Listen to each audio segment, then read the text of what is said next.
So today we'll be talking about Chapter 18, Section 1, and the title of this is Imperialism and America. Now we're going to jump back to 1867 for a little bit, but we're going to really spend most of our time in the late 1800s when talking about imperialism in the United States. Really, this is a post-Civil War story, post-Reconstruction, when the United States began to expand outward. And one of the United States' particular reasons for moving outward was global competition.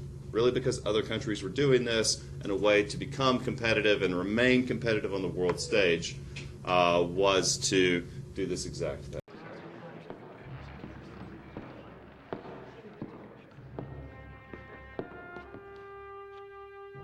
The time has arrived for this great nation of ours to step out upon the world stage.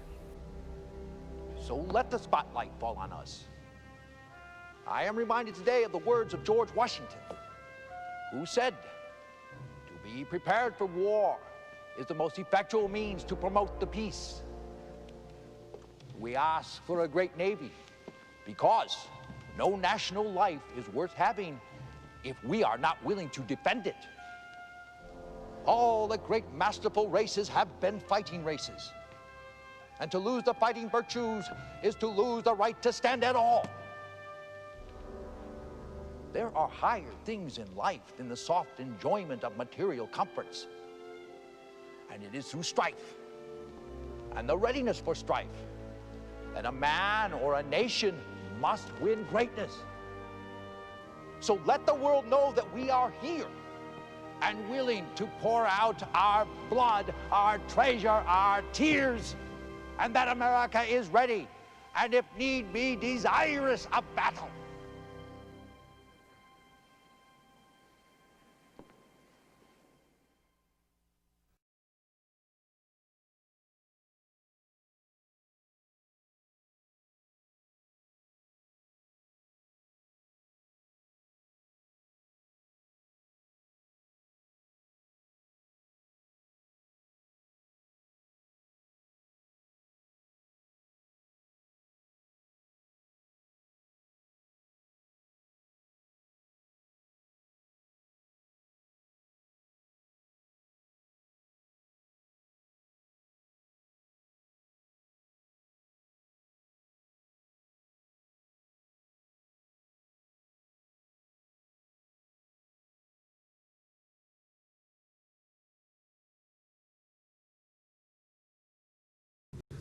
But first off, what do we mean when we talk about imperialism? Imperialism is the policy of extending control over weaker nations. Extending control over weaker nations. Another form of this word is empire. We're going to be talking about the formation of the American empire in honor of the recent Star Wars movie. Now, in the 1800s, the Europeans had divided up most of Africa. Remember we talked about how the triangle trade led to the importation of African slaves into the Americas. Africa, the largest landmass in the world, had been conquered and divided and colonized by European countries. Europeans were also competing for influence in China. China, unlike Africa, however, was an ancient and united people, one of the world's oldest civilizations, and so Europe found it more difficult to exploit China in the way they had exploited Africa. Japan was also a part of this race for colonial influence. In fact, the United States decided to expand overseas for this very reason, that these European powers were doing so, and if we wanted to protect ourselves, we had to be powerful also. And speaking to that very point, if we wanted to be powerful militarily, we had to have a strong military. President Theodore Roosevelt there quoted President George Washington when he said, and I quote, "To be prepared for war is the most effectual means of promoting the peace." So to be prepared for war Admiral of the U.S. Navy, Captain Rick Martinez, I'm just kidding, Alfred Mahan, urged the United States to build up our naval forces. He believed that we should have the world's third largest navy. He felt that if we were in this position, we could not only defend our borders, but we could advance our interest, protect our business interest abroad, defend our borders, and even expand our influence into other countries. And so we did. We built up the world's third largest naval power, behind only Great Britain and, surprisingly, Germany. And we'll come back to that point when we get to the First World War.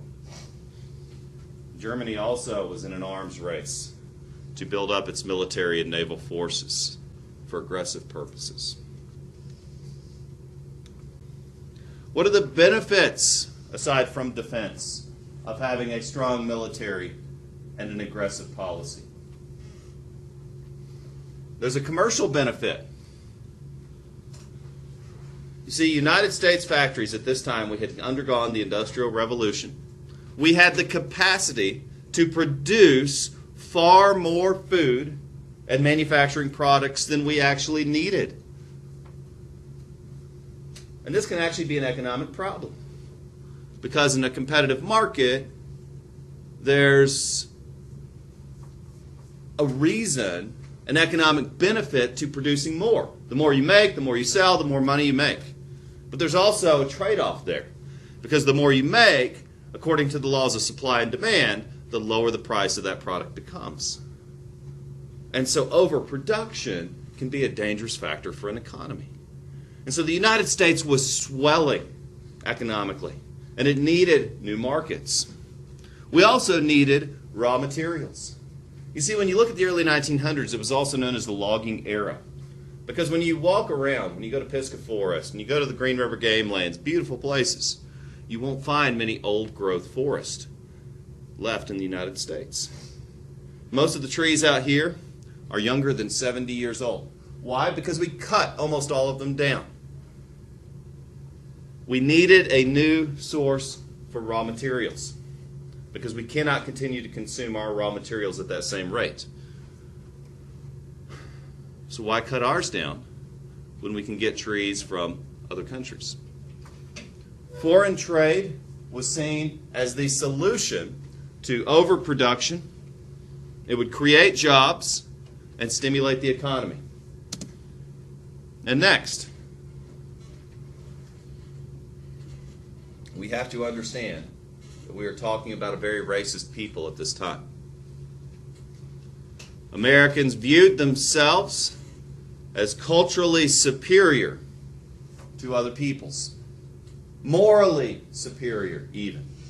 This is also a time known as the missionary era, where missionaries were going out to the world to spread Christianity. And with them were coming soldiers and business people. In fact, our colonial efforts in Hawaii began with missionaries. Our colonial efforts in the Philippines began with missionaries, where they would go to teach religion, and they would be quickly followed by soldiers.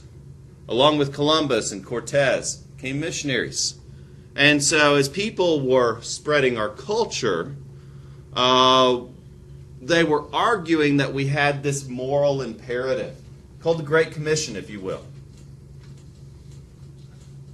And at the very end of the book of Matthew in the Gospels, it talks about a commission to go out to the world and spread Christianity. And many felt they had this duty to go out into the world. But again, with them came soldiers. That's why we began the process of taking over Hawaii. And with religion, people also felt that we had the duty to, quote, civilize these peoples.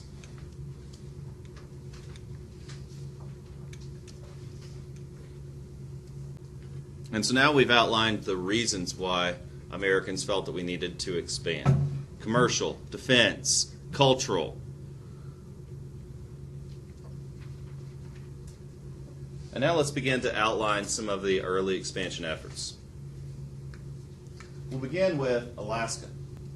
Now, Alaska wasn't necessarily a colonial acquisition, as much as it was a purchase. In 1867, Secretary of State William Seward, under President Abraham Lincoln and then Johnson when Lincoln was assassinated, arranged for the purchase of the territory of Alaska from Russia for $7.2 million. It's quite a deal when you think about it. Alaska is nearly the size of the southeastern United States. At this time, it was called Seward's Folly.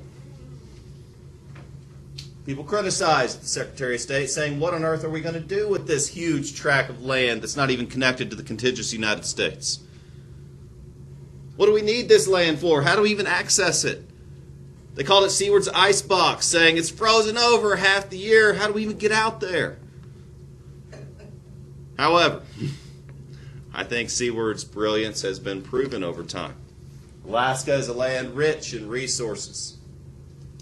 There's a pipeline coming from Alaska carrying oil every day, continuously running, night and day, to the lower 48. Alaska is rich in timber and minerals. It is also quite beautiful, containing some of the only remaining glaciers in the United States. And it is enormous and sparsely populated. In fact, the U.S. government will pay you money to live in Alaska, because they are still trying to settle that area, which is so sparsely populated today. So if all else fails in life, move to Alaska. But this map outlines why they were calling it Seward's Folly. You can see how far away Alaska is from the United States. I don't know if you ever watched the show Ice Road Truckers, but a lot of those series, a lot of those stories were about trucks trying to make the perilous journey because this road is frozen often throughout the winter. But let's talk about Hawaii. My mom's life dream has been to go to Hawaii, and I'd like to go too someday. Hawaii was once an independent kingdom, ruled by people who migrated there eons past. We have no idea how they really got there. They perhaps discovered it by boat thousands of years ago. But there were an indigenous people when the first Americans discovered the islands of Hawaii in the 1790s. U.S. merchants were stopping off in Hawaii on their way to China and India. Because remember, when the American continent was accidentally discovered in the late 1400s, it was accidentally discovered because Columbus hoped to find a westward route to the Indies, to China and India for trading purposes. And of course, quickly after the United States became a nation, we began to continue the process of sending merchants across the Pacific Ocean over to China and India. Now, of course, at this time, they would have to take a very long, perilous journey all the way around the continent of South America. I mean, that's a long, long journey, all the way around the continent of South America. And so they would often stop off at this set of islands called the Hawaiian Islands. They would stop there to refuel and to rest and to rebuild and then continue on their journey. Now, over time, people would settle in Hawaii and set up shops and provide supplies to these merchants who were making these commercial trips. And by 1875, there were enough Americans living in the Hawaiian Islands, mostly running sugar plantations, the point where the United States recognized these American planters officially in the Hawaiian Islands. And so a treaty allowed Hawaiian sugar from these American planters to be sold in the United States tax-free. So effectively it was a NAFTA or a TPP, a trading deal between the Hawaiian Islands and the United States. And that allowed, while not politically connecting the two places, economically these places were connected. And meanwhile, Americans were moving here throughout the 1820s. Yankee missionaries were founding schools. People were settling. Americans were living on these islands. And really, while Americans made up a small minority of the Hawaiian population, they owned 75% of the island's wealth because they owned these huge sugar plantations, and since they were trading with the United States tax-free, they were making enormous profits off of these. But here's a modern picture of Hawaii, of a protest. Why do you think Hawaiians, in this picture, are protesting the United States annexation of Hawaii? What do you think the purpose for this protest would be, aside from just, hey, hold these signs so we can take your picture? But I did want you to understand these are indigenous Hawaiians, and they were here before America declared this as a territory. Now, in 1887, the United States pressured Hawaii to allow the construction of a naval base there at Pearl Harbor. I'm sure you've heard of Pearl Harbor. Of course, it's where the United States naval base was bombed to start World War II. This became an important refueling station, not only for the U.S. Navy, but for U.S. merchants as they traveled to China and India. But in 1890, this duty-free status, you see, the duty-free status, this trading deal, began in 1875. It allowed planters to trade with the United States tax-free, as if we were one country. However, that deal fell apart with the McKinley Tariff Act in 1890, and now these Hawaiian planters have to pay a tax to trade with the United States. And so it's because of this tax that these sugar planters requested the United States to annex Hawaii. So really, we acquired Hawaii because some rich white sugar planters didn't want to have to pay their taxes.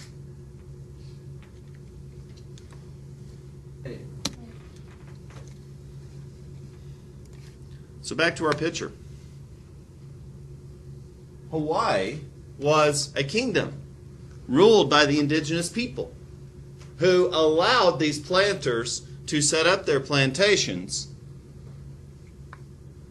as long as they agreed to be Hawaiian citizens and obey the Hawaiian laws. But when this tax was imposed upon them and severely hurt their profits, businessmen forced the king of Hawaii, King Kalakau, to only allow those who owned land to vote. Well, much of the land was controlled by these planters, meaning these planters were effectively given power over the Hawaiian Islands. Now, the very last queen of Hawaii, Queen Liliuokalani, in 1891 tried to remove this requirement and return democracy, or return the power to her people. The U.S. Marines came in to help these business groups overthrow the queen. And a new government was set up, headed by Sanford Dole, which you may recognize his name next time you buy bananas or fruit, which is tropical in nature.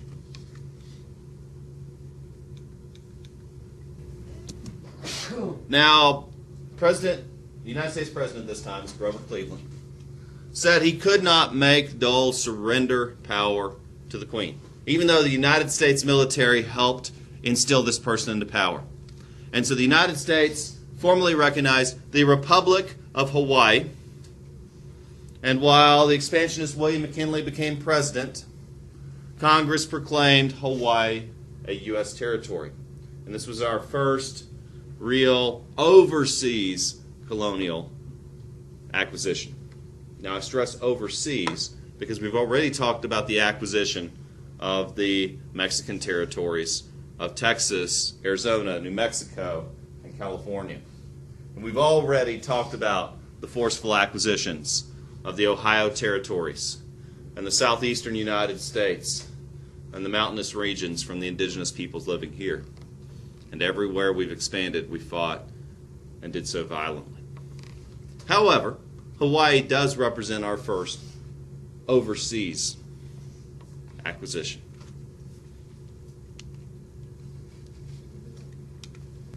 Today we'll be talking about Chapter 18, Section 2, and it's called the Spanish-American War. And we're going to be talking about how in 1898, the United States went to war to help Cuba win its independence from Spain.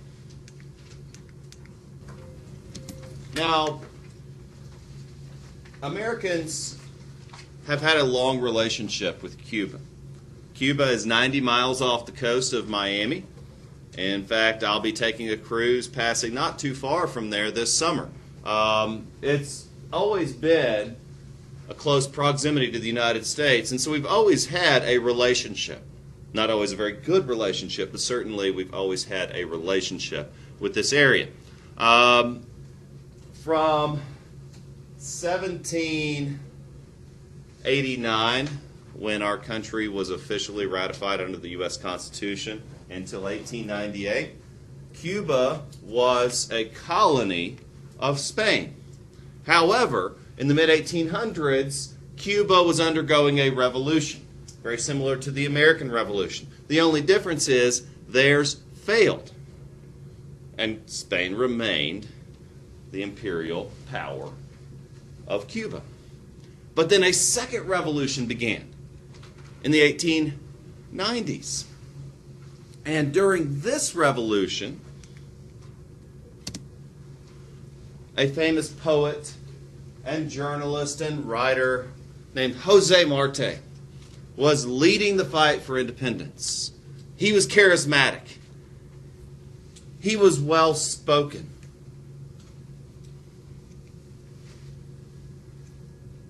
He had attracted quite a following. And he had inspired many Americans. And so really, U.S. public opinion was split. You see, on one side, American business interest supported Cuba's relationship with Spain because Spain represented stability in Cuba. Much like in Iraq, while for many years Iraq was under the leadership of the United States provided a degree of stability for their country. And so American opinion tended to support U.S. involvement in Iraq until more recently. Same principle in Spain. U.S. business interest wanted stability. There were quite a few sugar plantations owned by Americans in Cuba, and so we had a vested interest in seeing Spain's continued rule over Cuba. However, this journalist, Jose Marte, again, charismatic, outspoken, a revolutionary, really attracted many Americans because, well, isn't that what we were all about? Isn't our country based on a revolution? Weren't we fighting for those same ideals of freedom and independence that now Jose Marte is leading in his country?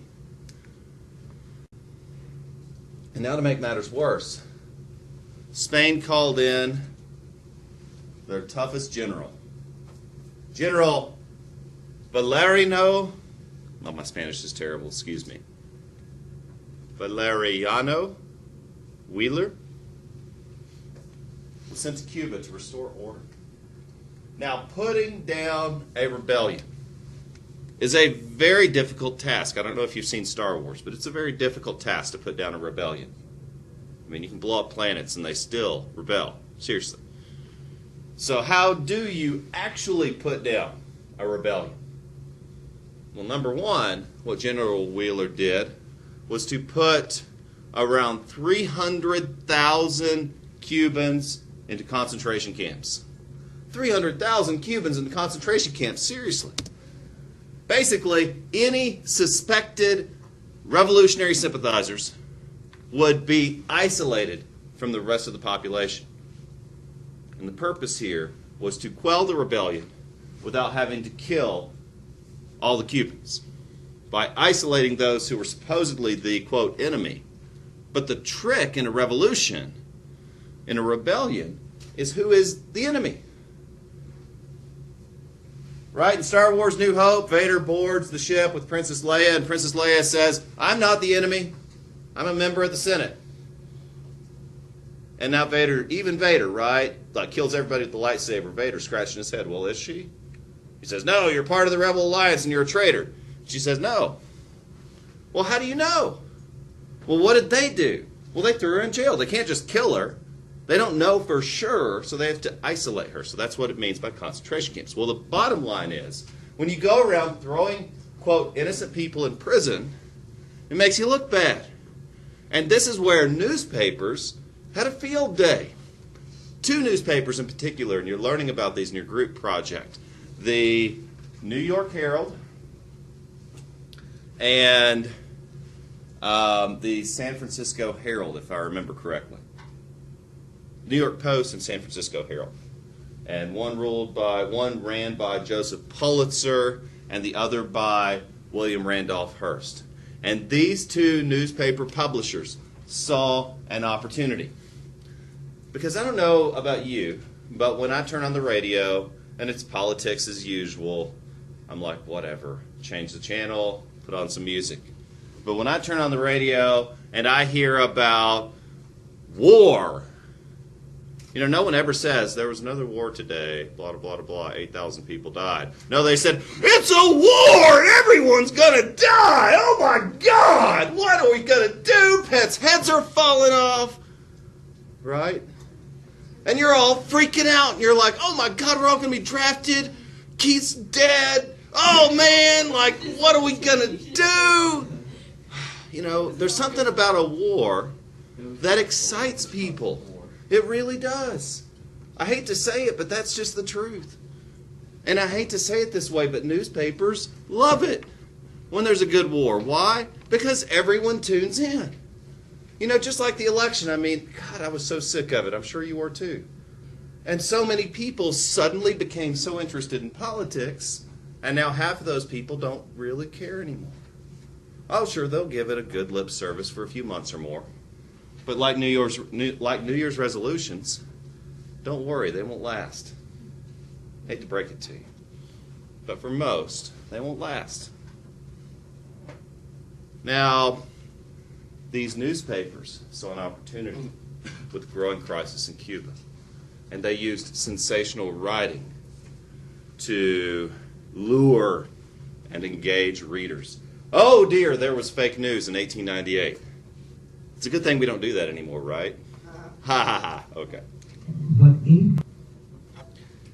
Now, I want you to go back in time about 2 months. Here we are in the midst of the election. People are about to cast their votes. And oh, now the FBI opens up another investigation on the Hillary Clinton campaign. Oh man, here we go again, right? And then a couple months later, oh, well, the investigation was actually not really substantial. It led many to question, why did that happen? Why was the news so concentrated on this? Or why was the news so concentrated on this? Or why was the news so concentrated on this? Or on even from the other side, why were there so many allegations into Trump's past? So many, why was there so much dirt being dug up on both sides? Well, for one, it's biased journalism. Perhaps there's money involved. Number 2, it just sells. People are going to read about the latest scandal. And this war was certainly fraught with scandal. You see, there was a telegram a letter sent from a Spanish diplomat stationed in Cuba to the Spanish office in the homeland in Spain. It was from a man named Enrique Dupuy de Lome. And in the letter, again, just the opinion of a diplomat, in the letter, it called President McKinley, President of the United States McKinley, weak and a bidder for peace. He said, oh, he's not going to get involved, help out with the rebellion. He's weak. The United States is going to sit this one out. They're not going to help us put down this rebellion. And it was just, again, the opinion of a diplomat. Does not reflect the opinion of the nation of Spain. However, somehow, I guess WikiLeaks was around in 1898, somehow this got out. I don't know if Russia was involved or whatever, but anyway, somehow it got out, and this was major headline news. Suddenly, the news spun this information, and now Spain is calling us weak. Oh, no, you don't. Oh, no, you don't. You can call us all kinds of things. Dumb, rednecks, hicks, shotgun, pickup truck wielding, whatever. But you don't call us a bunch of cowards. By gosh, we'll start writing country songs. We'll start using those pickup trucks and we'll mount machine guns on them. You don't call us a bunch of cowards. You don't. Because here's what happened. American opinion started turning towards, guess what, the revolutionary cause. And before you know it, President McKinley was calling for a mobilization of volunteers. And here's where things get really messy. We sent a warship to Havana Harbor in Cuba. Now, the official position of the purpose of this warship was to aid in the evacuation of Americans who were residing in Cuba at that time. So we were to help these Americans get off the island because things were getting tense. Then the warship explodes. Oh my God, let me show you the picture. Oh, wow. It's flying. Now, let's use truth for a second. Here is a drawing of someone's interpretation of how this explosion looked. The person who drew this picture was not there when it happened. However, this picture was on the front pages of every newspaper around the country. What does this picture make you think happened? That it was attacked, right? That it was a Spanish act of terrorism. Al-Qaeda done be bombing ships in Havana Harbor. Not really Al-Qaeda, but Spain, right? Spain is bombing us. They are using terrorism against us. How dare they? But now let me throw some truth on that story. But what does science know? I mean, come on, seriously. It's not like there's facts or anything casting real doubt on that. That's not what the newspapers were looking at. They were saying terrorism. American blood on American soil. Because technically an American ship is American soil. I mean, anyway. And suddenly we're at war. In fact, okay, after the Dulome letter, Spain apologized. They fired that diplomat. They said he does not reflect Spanish opinion. After the Maine, Spain said, we didn't do that either. Don't freak out, guys. This is not us. We're friends. Remember, we loaned you money during your own revolution. In fact, Spain agreed to all U.S. demands. The United States said, you need to stand down, Spain. We need to conduct an investigation. You need to allow for our inspectors to come on to Havana Harbor to conduct a full investigation. They said, sure. We'll help you. What do you need? We're your friends. But it's too late. Damage is done. The United States declared war in April of 1898. Now, guess what? We had our own reasons. It wasn't just, okay, the newspapers have gotten caught up and, it's all everybody else's fault. American people are just crazy. No. The American government had expressed imperialist intentions in going to war with Spain. In fact, the first battle was nowhere near Cuba. In fact, it was the other side of the world, in Manila, in the Philippines. Why? What is the Philippines? Well, there was another Jose Marte type in the Philippines. His name was Emilio Aguinaldo. And he had approached the United States government and said, if you will help us free our country from Spain, we are going to adopt a constitution just like yours. And we're going to be a country just like yours. And we'll be your best friend over here. Right next to China and Japan, by the way. And we said, sure. But here's the catch. I don't know if you're a Game of Thrones fan. Never invite a stronger person to fight your battles for you. Because they're probably not fighting your battles for you out of the goodness of their heart. They probably have other intentions. And the United States had other intentions when we helped out the Philippines. In fact, sure, we'll push the Spanish out. But what did we actually do? Oh, we actually conquered the Philippines. And we made them a colony of the United States, even until the end of the Second World War. Here's the Philippines, by the way, collection of over 1,000 different islands. This was the real win for the United States out of the war with Cuba. So, the war in the Caribbean. Yes, we had intentions in getting involved in Cuba, certainly. We weren't just helping them out of the goodness of our heart either. The United States blockaded Cuba. We surrounded them with our Navy. The Spanish fleet in Santiago de Cuba harbor was completely outnumbered and outgunned, while the Navy was entirely prepared for this scope of campaign. This was exactly what we had built up our Navy for, was naval conquest of small islands for strategic gain. However, the U.S. Army was rather ill-prepared. We had a small professional force, mostly volunteers. McKinley had called for about 120,000 volunteers. Many of these were either very young and weren't even alive when the Civil War happened, or they were very old Civil War veterans, and so too old to be very useful. They were actually ill-prepared and ill-equipped. There were more deaths in this war as the result of food poisoning from really gross meat than there was anything else. More people died of yellow fever even than bullets. And there's really not much to talk about in terms of battles or great, it's not like a Pearl Harbor or a D-Day where it's been forever memorialized. The only real battle worth mentioning was the Battle of San Juan Hill. And even though the war was basically over, it was a strategic hill and it was a Spanish stronghold, but the main reason I even bring it up is because guess who? Teddy Roosevelt led the charge up the hill.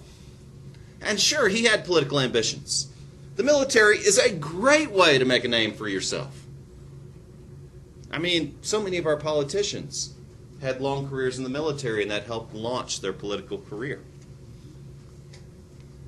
So, when Teddy Roosevelt formed the Rough Riders, and there was even a movie about it, it's not bad, it's not great, but anyway, the end of the movie concludes with this dramatic charge up the hill. Under machine gun fire, under artillery fire, Teddy Roosevelt led the charge. And, probably most of that is true. The guy had nerves of steel. But nonetheless, the war was coming to a quick conclusion. U.S. troops also invaded Puerto Rico,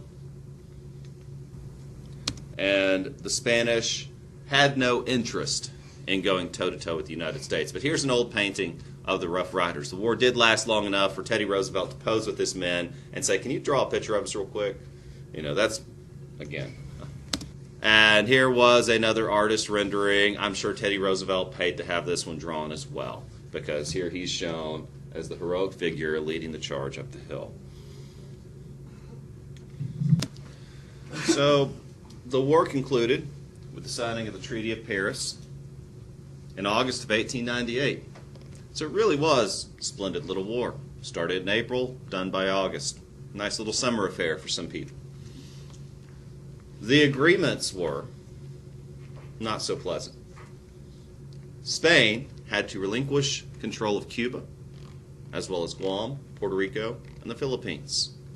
So much of the rest of their Caribbean territories were handed over to the United States, with the addition of the big win in the Philippines for the United States as well. Philippines were sold to the United States. We had promised Emilio Aguinaldo that we would free his people from Spanish misrule.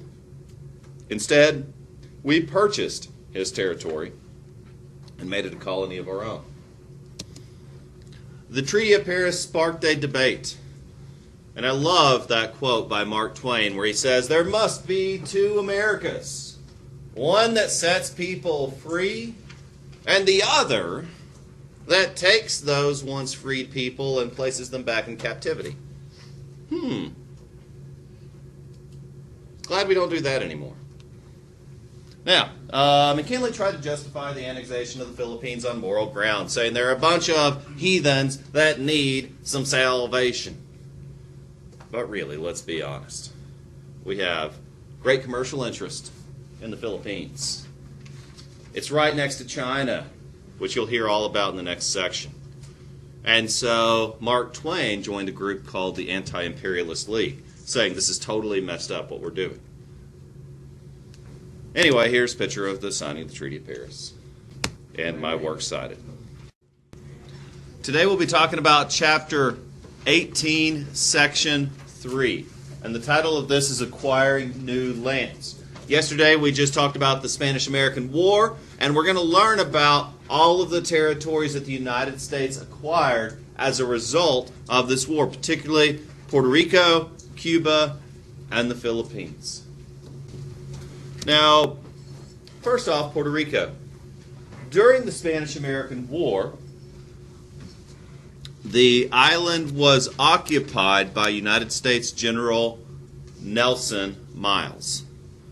Puerto Rico was placed under military control, and these territories became de facto territories of the United States. In fact, Puerto Rico and Guam, two islands near Cuba, remain territories of the United States. Cuba's story was a little different. People were split. American opinion, Cuban opinion was divided on whether or not Cuba should become a state of the United States. Should they be an independent country? Or should they be a territory with self-government? Because that's what Puerto Rico essentially is. Meanwhile, Puerto Rico has remained and is today a strategic United States post in the Caribbean. We offer Puerto Rico protection of the United States government. Nobody messes with them because we got their backs. But in 1900, when the Foraker Act was passed shortly after the war, Puerto Rico now has a civil government, a civilian government, not a military one, though they were occupied by the U.S. military for a couple of years. Puerto Rico has its own president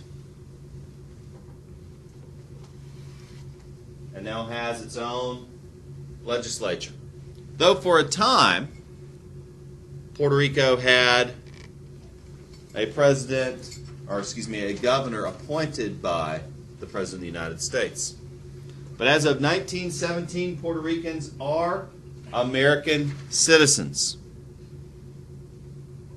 And they do have democratic rights to elect their own leaders. So meanwhile, relations between Cuba and the United States. The United States recognized Cuba's independence from Spain officially.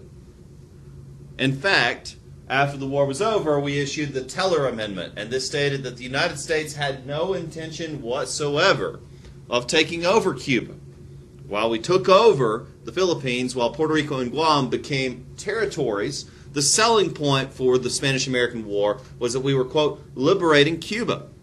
However, after the war was over, the United States occupied Cuba. So though on paper Cuba was independent, in practice we left a strong garrison there.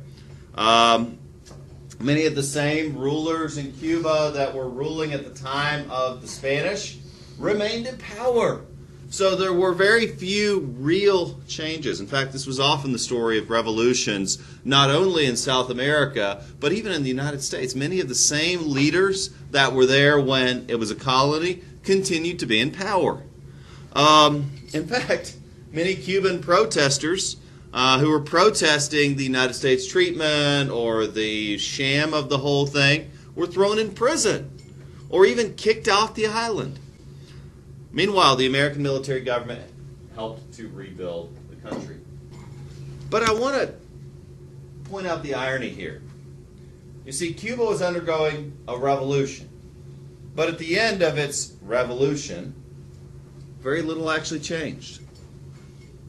America underwent a revolution in 1776, right? Paul Revere writing, "The Redcoats are coming." But what actually changed? Women didn't get the right to vote until much later. African Americans didn't get the right to vote until much later. What actually changed? In fact, many of the people that were ruling the United States prior to independence continued to rule. And the same was true in Cuba. Although, this is what the newspapers were printing, right? The Spanish misrule was leading to anarchy. In fact, the United States required that for Cuba to maintain its independence, they add the Platt Amendment to their Constitution. Now, the Platt Amendment had some important stipulations. Cuba got to be independent, yay. However, they could not pass treaties that allowed foreign control over their land. So, in fact, when Cuba asked the Soviet Union for help in the 1950s, and in the early 1960s, when the Soviets placed nuclear missiles in Cuba pointed at the United States, that was a violation of the Platt Amendment. So Cuba would not be allowed to allow foreign countries any control over their land. The United States maintained the right to intervene in Cuba's affairs.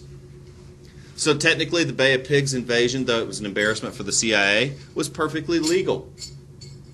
And finally, the United States was able to buy or lease land for the Navy, which is Guantanamo Bay in Cuba, which is where we keep suspected terrorists in a military prison, and they have not been held on trial yet.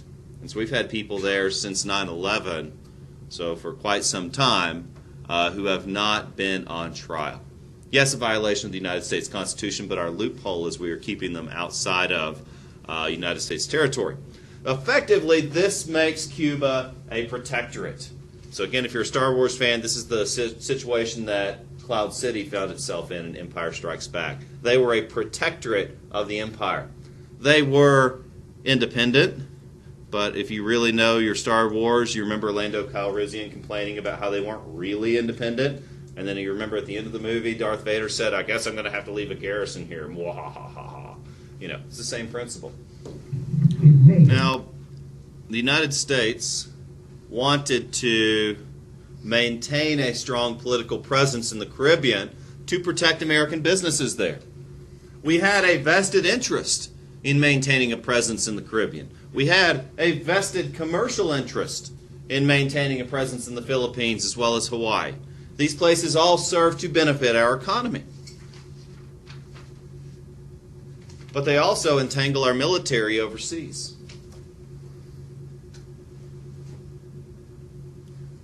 It's no exaggeration that our motives in the Persian Gulf War were primarily financial. The tiny little state of Kuwait was very important economically to the United States. And so we wrote, "God bless America," and sent 100,000 troops under General Schwarzkopf, and we gave Iraq some freedom. Well, Kuwait some freedom, and Iraq some bombs. Why? Well, for oil.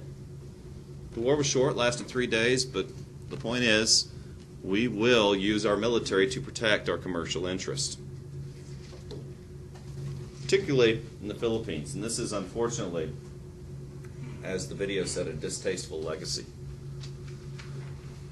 Emilio Aguinaldo approached the United States asking for help and learned the nasty lesson that you don't ask a stronger power to fight your battles for you, because they often do so with ulterior motives.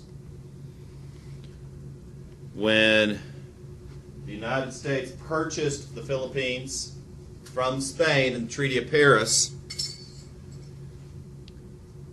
the Philippines became a colony of the United States.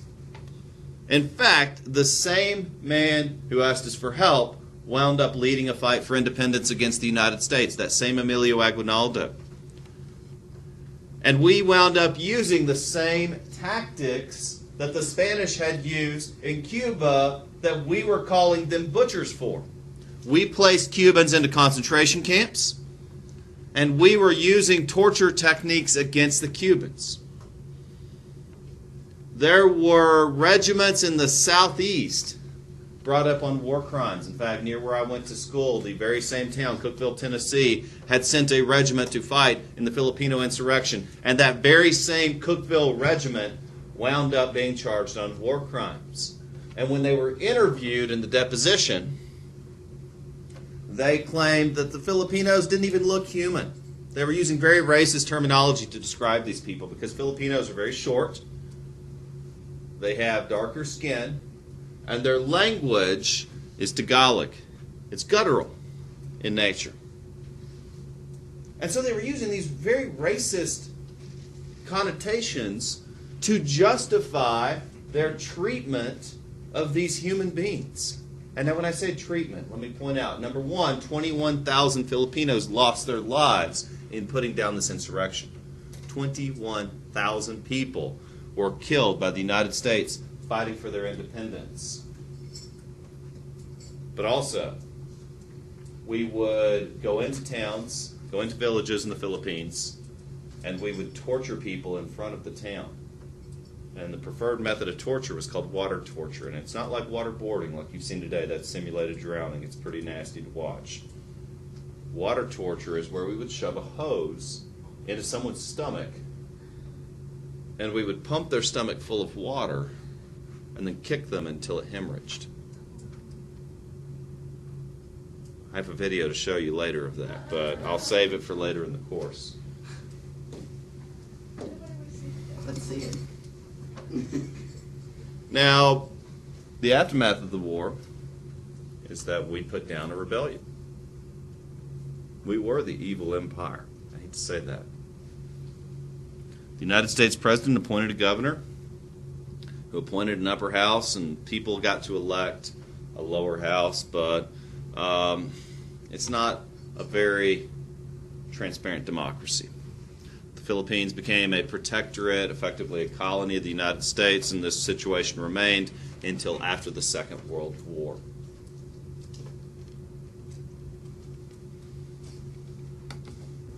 On to China. The United States has and continues to have a great interest in China. It is a vast potential market, an investment opportunity. And as such, countries have rushed to gain spheres of influence in China and have often competed for trading rights in this nation. In fact, the United States Secretary of State at the time, John Hay, issued a policy called the Open Door Notes. And these notes were a policy statement asking European nations to share trading rights with the United States. And generally people agreed, saying, okay, this is because China is such a vast market. They have, even at this time, one of the world's largest populations. And so generally people agreed. So the point I want to make here is that China was actually never conquered or China was not part of a European empire. It remained independent. It was a powerful nation long before European powers began trading with it. In fact, the Chinese are a very proud people, very nationalistic, very isolationist in themselves. And while Europeans were dominating commercially in China, many Chinese people felt this was harming their culture. And so they began to form secret societies, not unlike the Ku Klux Klan, not unlike these alt-right movements that you've been hearing about. They were called the Boxers. And the Boxers were a Chinese secret society dedicated to preserving Chinese culture. They began to commit acts of terrorism, killing foreigners, killing Chinese converts to Christianity, generally attempting to terrorize Chinese and foreign immigrants into either leaving or retaining their culture. This was called the Boxer Rebellion, where this group attempted a coup in China to take over power. And the United States and European nations sent a coalition of forces to put down the Boxer Rebellion. In fact, this is the only time we have ever fought a war in China on China's soil. Was putting down the Boxer Rebellion. And why? Was to protect our commercial interest. So here's an old drawing of the Boxer Rebellion. The point with this drawing is that you can see flags from many different nations fighting these Boxers. The Secretary of State, John Hay, issued the open door notes to keep trade open. And while China has and continues to be a valuable trading partner, this policy reflects some important beliefs about our economy. And these are based on the theory of mercantilism. Number one, that economic growth depends on exports. That we need to have markets to sell our products to in order to continue to grow economically. It also reflects a policy and a belief that the United States has a right to keep markets open, even by force if necessary. And so really under this theory, the Persian Gulf War was entirely justified. Under this theory, United States involvement in the First World War makes perfect sense. Why did we involve ourselves in the First World War? Well, there wasn't a Holocaust, there wasn't a Hitler, but why did we send 3 million soldiers? Well, Woodrow Wilson said it was to make the world safe for democracy, but is that accurate? Eugene Debs said no. He said that was a lie. In fact, he was thrown in prison for protesting the draft during the First World War. He said it's not right that people are being forced to fight in a war to protect billionaires. That's his statement, not mine. And not protect their safety, but he's saying is to protect their bank accounts because we owed money. But again, it's based on this theory that the United States has a right to keep markets open even by force if necessary. And then the final point is these open door notes reflect the belief that the closing of an area to trade threatens the survival of the United States. The closing of an area to trade threatens the survival of the United States. But aim for Cuba. Now, as I said before, the Anti-Imperialist League had very prominent people from many different fields. Mark Twain was one of the more famous ones, but there were many people from all various reasons. And they agreed. Generally, the statement of anti-imperialism is that it is wrong to rule others without their consent, that democracy should apply not just to our nation, but to those we involve ourselves with as well. Today we'll be talking about Chapter 18, Section 4, and the title of this is America as a World Power. We'll be looking briefly at a war between Russia and Japan. You could call this even the opening shots of the Pacific theater of the Second World War. This was really Japan's first aggressive actions in the Pacific, which would continue throughout the 1930s and 40s. We'll be talking about the construction of the Panama Canal, as well as the Mexican Revolution. And I've got a ton of different Mexican leaders and revolutionaries and even some banditos to tell you about today. And then finally, we'll be talking about how all of these things influenced America's military and economic power. Still not working. Okay, so first off, let's talk about Teddy Roosevelt in this context. We've learned about him and his domestic agenda with the Square Deal. And so now we're going to be talking about Roosevelt and his agenda as president in terms of foreign policy. Teddy Roosevelt did not want Europeans to have influence in the Western Hemisphere. He did not want Europeans loaning South and Central American countries money and gaining influence in these regions. In fact, Teddy Roosevelt wanted the United States to be the leading player in global politics.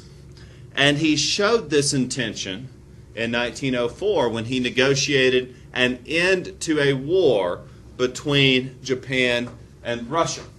This was the beginning of what some believe to be Japan's 1,000-year plan to conquer the world.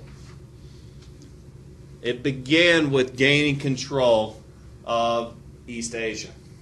And this began with Manchuria, which would give them control to a wealthy economic sector, as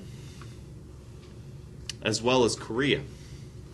And so Japan and Russia had been disputing these territories, and then when Roosevelt negotiated the Treaty of Portsmouth, Japan was winning this war, but they had approached Teddy Roosevelt and asked him to broker a peace agreement because they understood they could not continue to fight the war at the scale that they had been doing. They needed to take time to regroup, to retrench, and to prepare for the coming larger campaign of conquering China and Indonesia and the Philippines and even Australia, and some believe they had their sights set on the United States even.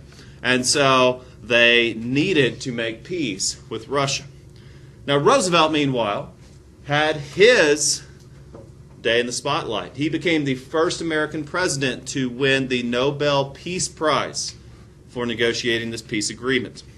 The United States and Japan, meanwhile, continued diplomatic talks, pledged to respect each other's possessions, and generally had a good diplomatic relationship until the 1930s, when China began to act aggressively in Southeast Asia, particularly in Indochina. But we'll get to that later. The next example I'd like to talk about is the Panama Canal. The most narrow strip of land connecting North and South America, dividing the Atlantic and Pacific Ocean, is the Isthmus of Panama. It's a tiny little stretch of land. In fact, if you're on a high point, you can see both oceans, either side of the Panama Canal.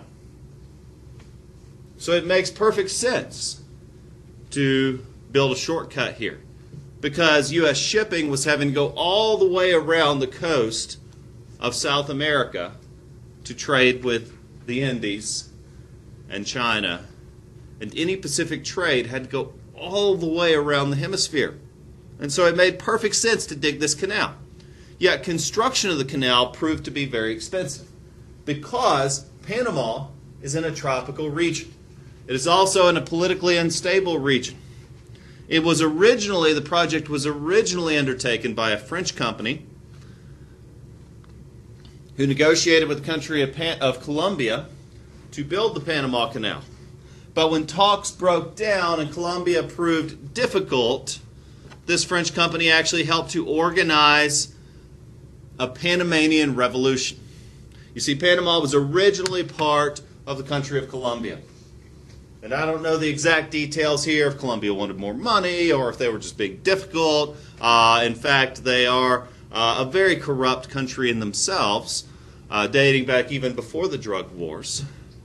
And so I don't know the details, but nonetheless, this French company was so committed to completing the Panama Canal project, they organized the area's separation from the country of Colombia with the aid of military help from the United States. Because the United States had a vested interest in seeing this construction project completed.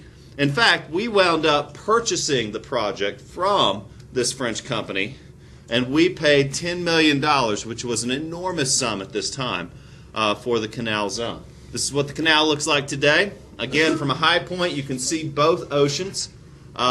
This is considered one of the greatest engineering feats in American history for several reasons that we'll explore. Number one side of the isthmus is at a higher elevation than the other, meaning that ships would actually have to go uphill and then downhill. So they had to cross a mountain range. So this was accomplished through the use of levees. However, digging this ditch, as I said, is one of the greatest engineering feats of our country's history. At its height, 43,400 workers were employed. Think of it on the scale of building the Great Pyramids. That's the type of engineering marvel that is the Panama Canal. Thousands died of diseases. Geographic obstacles, political obstacles, nothing was going to stop the United States from building this canal. And it still serves today as one of the world's greatest shortcuts. It was such a large canal that until the second half of the 20th century, it could fit our largest ships. Aircraft carriers won't fit through, they have to go around, but most of our shipping can go through the Panama Canal even today. Meanwhile, Teddy Roosevelt feared European intervention, primarily through finances. If these young, new South American nations defaulted on their loans, then the European banks that had loaned the money and that held their debts might intervene. And so Roosevelt held true to the Monroe Doctrine when he demanded that European countries stay out of Latin American countries. And he called this the Roosevelt Corollary. He said that if necessary, we would use force to protect our economic interests in the Western world. However, more often, we exercised our influence through money. This is called dollar diplomacy. And it's still very much a part of U.S. foreign policy. Countries that we are allied closely with receive large sums of money from the United States every year. We do this for several reasons. Number one, we want to ensure the safety and security and prosperity of our allies. But did you know that the nation of Israel receives half of all U.S. foreign aid? All the money we give to all the countries around the world, Israel gets half of it. And most of that is in the form of weapons. So this dollar diplomacy buys us a lot of influence, and it buys us a lot of power. And we hold large shares of debt from many foreign countries, in particular many of those in South America that were new countries in 1900. And if they had defaulted on their loans, then these European countries would have had a great deal of power over them. So I just want to show you a couple of old political cartoons. Teddy Roosevelt earned himself quite the reputation around the world as playing the world's policeman with his new diplomacy. He had a, Could you go back? Okay, thank you. he had an old phrase: speak softly and carry a big stick. And this next cartoon I'll show you in just a moment. It shows him sitting atop the world with his big stick. And by speak softly and carry a big stick, dollar diplomacy mandates that you buy influence when you can, but that you take it when you must. And then the final cartoon shows Roosevelt, and I really like his capris here and his knickers. He's just very stylish with his ascot and, his little twirly mustache. He's just a very fashionable man of the era, if you will. But you see him traipsing barefoot through the Caribbean with his giant navy. On to Woodrow Wilson. We'll be learning a great deal about Woodrow Wilson in the coming days of the First World War. Wilson's background, from a strict Puritan family, as the president of Princeton University, and then, of course, governor of New Jersey, and then finally president of the United States. This man believed that the United States had a moral responsibility in the world, that we had to be the good guys. And I have strong evidence to believe that he truly believed what he said when he announced U.S. war in Europe by making the world, quote, safe for democracy. And he really lived to that. His policies were based on that. He called it the missionary diplomacy. And he said that the United States would not recognize any regime of any country that was oppressive or undemocratic.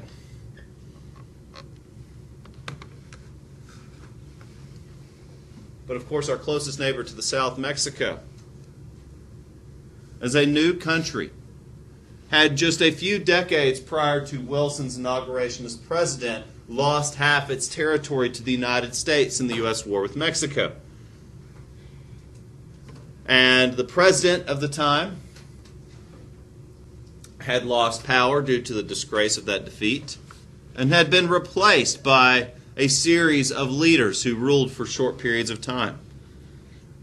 And the leader, the dictator who was ruling at the time of Wilson's presidency, was named Porfirio Diaz.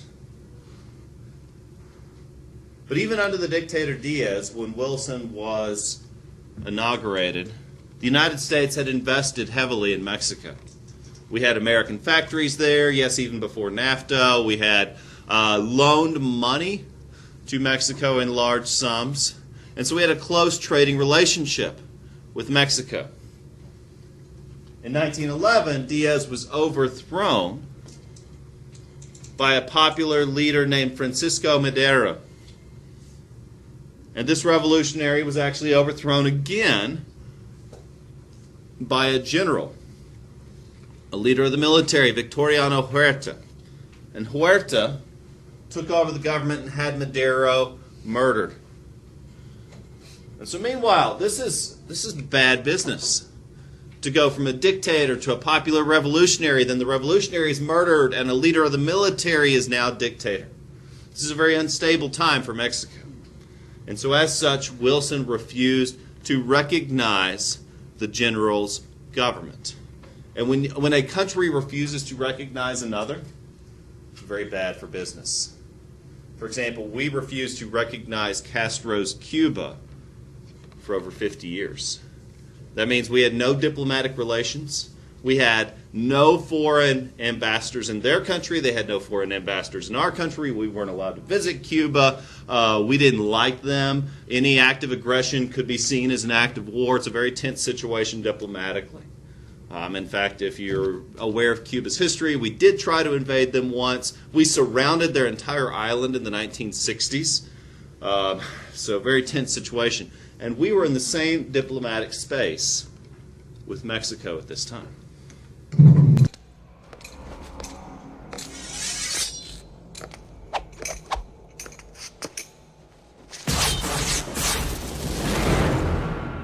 There is a saying, a very old saying, when the pupil is ready, the master will appear.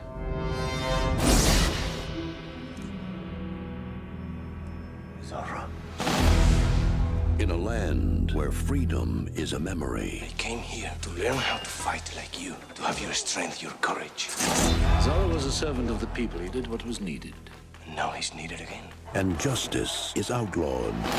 Must the man will be my brother? The just must become outlaws. Do you know how to use that thing? Yes. The pointy end goes into the other man.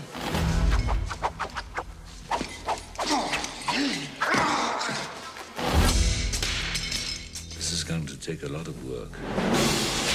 1, 5, 3. If you want to kill this man, I can help you, and I can teach you how to move, how to think, how to take your revenge with honor. How can I do what is needed when all I feel is hate? You hide it with this. Be careful, señorita. There are dangerous men about. Forgive me, Father, for I have sinned. It has been 3 days since my last confession.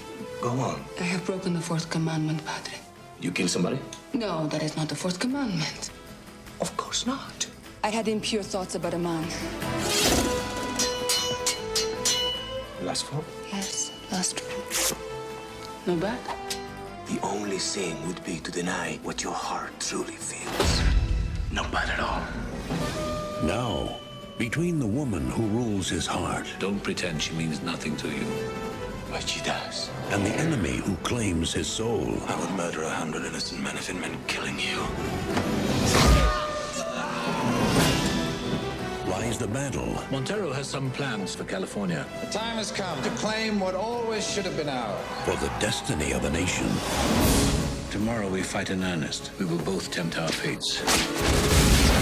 It's only one man. It isn't just one man, damn it. It's Zorro.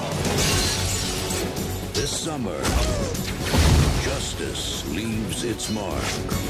You know, Zorro, he could be anywhere. Did you miss me?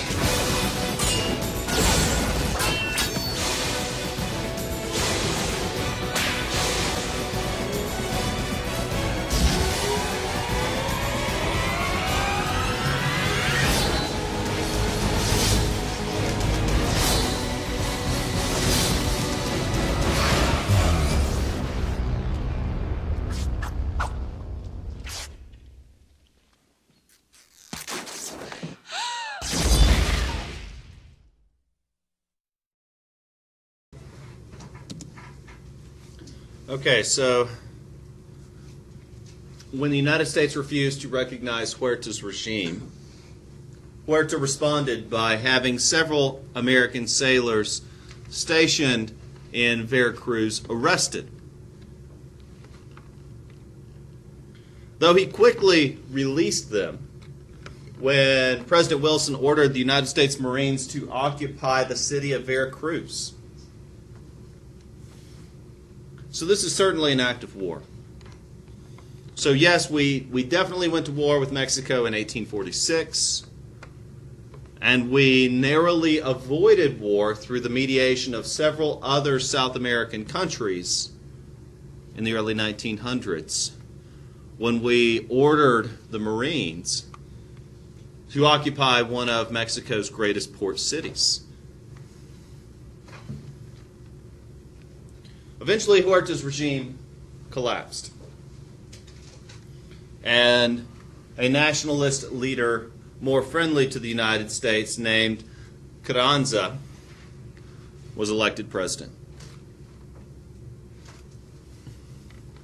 Now, Carranza had his share of enemies, most notably of which the famous Francisco Pancho Villa and his sidekick Emiliano Zapata. Both opposed Carranza's regime. They wanted land reform. They wanted more liberal ownership of land so that the poor could acquire property of their own. Villa was a fierce nationalist, meaning that he wanted best for Mexico first. And he was willing to achieve his goals even through illegal means. Because Carranza labeled Pancho Villa an outlaw and had him and his gang hunted. And so Pancho Villa and his men were always on the run. Yet Carranza's regime was never able to find Pancho Villa. Though there was this ongoing war between these revolutionaries and the actual government. Meanwhile, Woodrow Wilson recognized Carranza's government in an attempt to rebuild the relationship between the United States and Mexico, and so that we could move forward with business. Villa, however, threatened reprisals even against the United States. And so, like you saw in the video, Pancho Villa and his men raided a U.S. border town, kidnapped a number of Americans, and murdered them. In fact, I believe 8 different American engineers were captured and murdered. And so in response, which, by the way, here's a photograph of Pancho Villa, the man that we never caught. It's kind of a neat story. A&E did a biography on Pancho Villa. I love the subtext here. Is he an outlaw? Is he a hero? And it really depends on your perspective. Because while his goals were noble, again, he wanted to help the poor of Mexico. He wanted to get rid of the corrupt leaders there. But his methods were certainly questionable. So chasing Pancho Villa. As you saw in the video, we appointed one of our very best generals to hunt down this man. In fact, it would be John J. Pershing who would lead the American Expeditionary Force in the First World War. To send American troops into Mexico at this time was considered highly inappropriate when you think about the tense relations that we had with Mexico, that we had just occupied Veracruz just a few years prior. And so Carranza demanded the immediate withdrawal of American troops. But yet Pershing insisted 11,000 soldiers were hunting this man all through the country of Mexico. Wilson at first refused. However, due to the looming war in Europe that we will begin talking about soon, President Wilson decided that we needed peace in our southern border. Pershing was ordered home. Mexico was left to its own affairs. Meanwhile, Mexico adopted a constitution. And in this constitution, the government would control many of the means of production, such as the oil industry, the mining of minerals. There would be rules regarding the restriction of foreign investment in their country. But in 1920, Alvaro Obregón was elected the new president of Mexico, put an end to the Civil War, in fact enacted many of the reforms that Pancho Villa and his troops were fighting for.